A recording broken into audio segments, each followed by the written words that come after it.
Hello, everybody, and thank you for sharing your time with me. I'm sending this message through various different channels to reach my dear Russian friends and the Russian soldiers serving in Ukraine.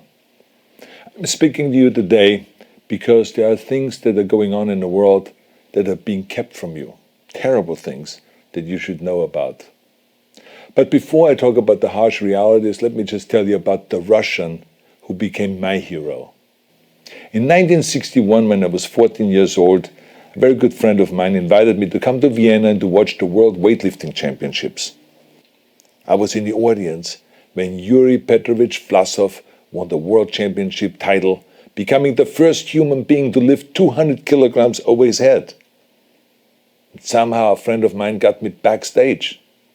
All of a sudden, there I was, a 14-year-old boy, standing in front of the strongest man in the world.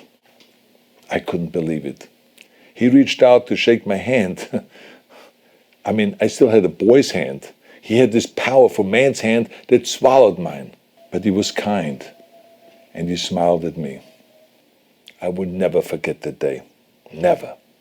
I went home and I put his photo above my bed to inspire me when I started lifting weights.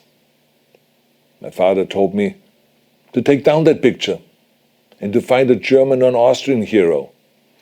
He got really angry, and we argued back and forth.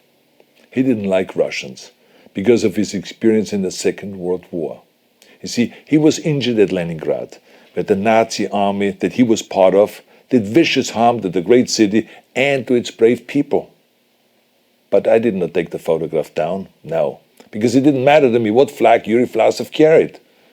My connections to Russia didn't stop there, by the way. Oh, it actually deepened when I traveled there with bodybuilding and for my movies and met all my Russian fans. And on one of those trips, I remember, I met Yuri Vlasov once again. It was in Moscow during the filming of Red Heat, which was the first American movie allowed to film in Red Square. Now, he and I spent the whole day together. He was so thoughtful, so kind, and so smart, and, of course, very giving.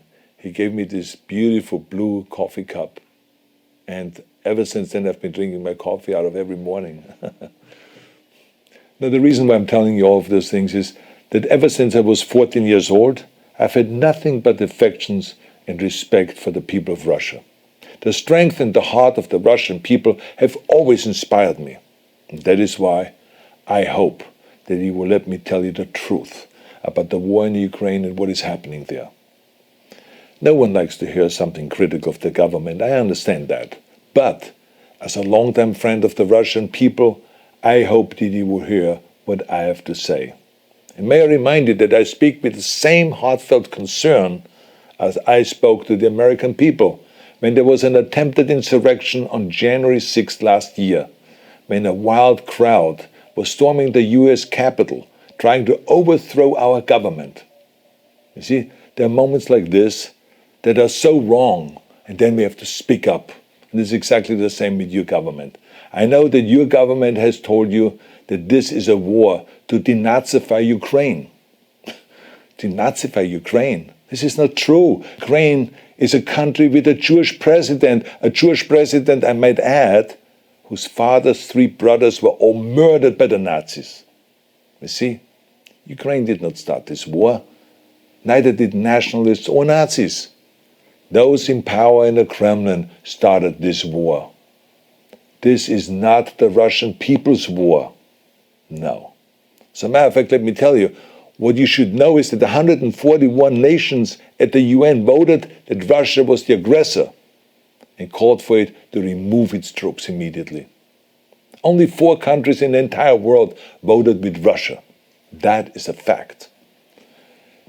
See, the world has turned against Russia because of its actions in Ukraine.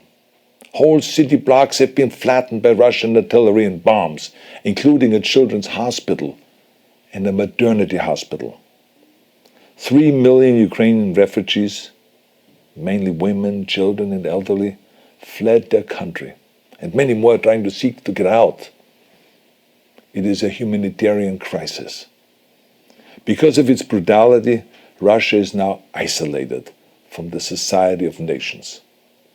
You're also not being told the truth about the consequences of this war on Russia itself.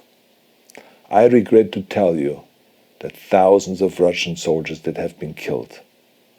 They have been caught between Ukrainians fighting for their homeland and the Russian leadership fighting for conquest.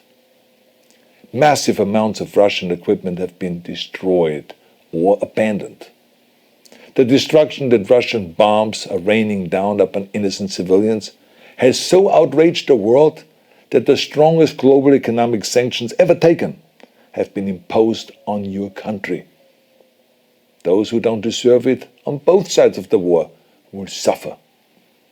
The Russian government has lied not only to the citizens, but to its soldiers.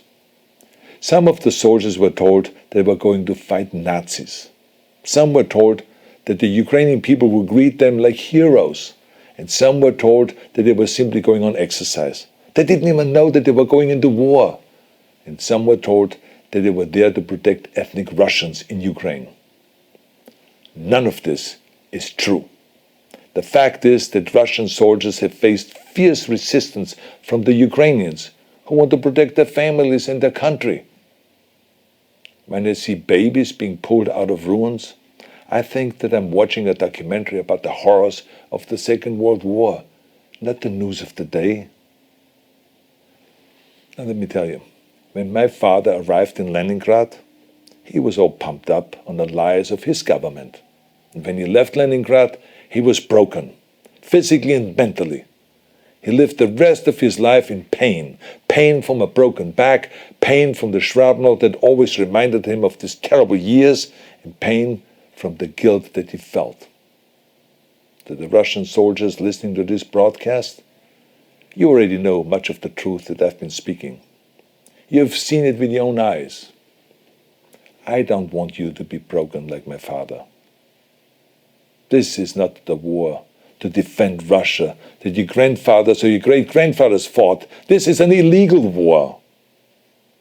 Your lives, your limbs, your futures are being sacrificed for a senseless war condemned by the entire world. Now, to those in power in the Kremlin, let me just ask you, why would you sacrifice those young men for your own ambitions? To the soldiers who are listening to this, remember that 11 million Russians have family connections to Ukraine. So every bullet you shoot a brother or a sister. Every bomb or every shell that falls is falling not on an enemy, but on a school, or a hospital, or a home. I know that the Russian people are not aware of such things are happening. So I urge the Russian people and the Russian soldiers in Ukraine to understand the propaganda and the disinformation that you are being told. I ask you to help me spread the truth. Let your fellow Russians know the human catastrophe that is happening in Ukraine. And to President Putin I say, you started this war. You are leading this war. You can stop this war.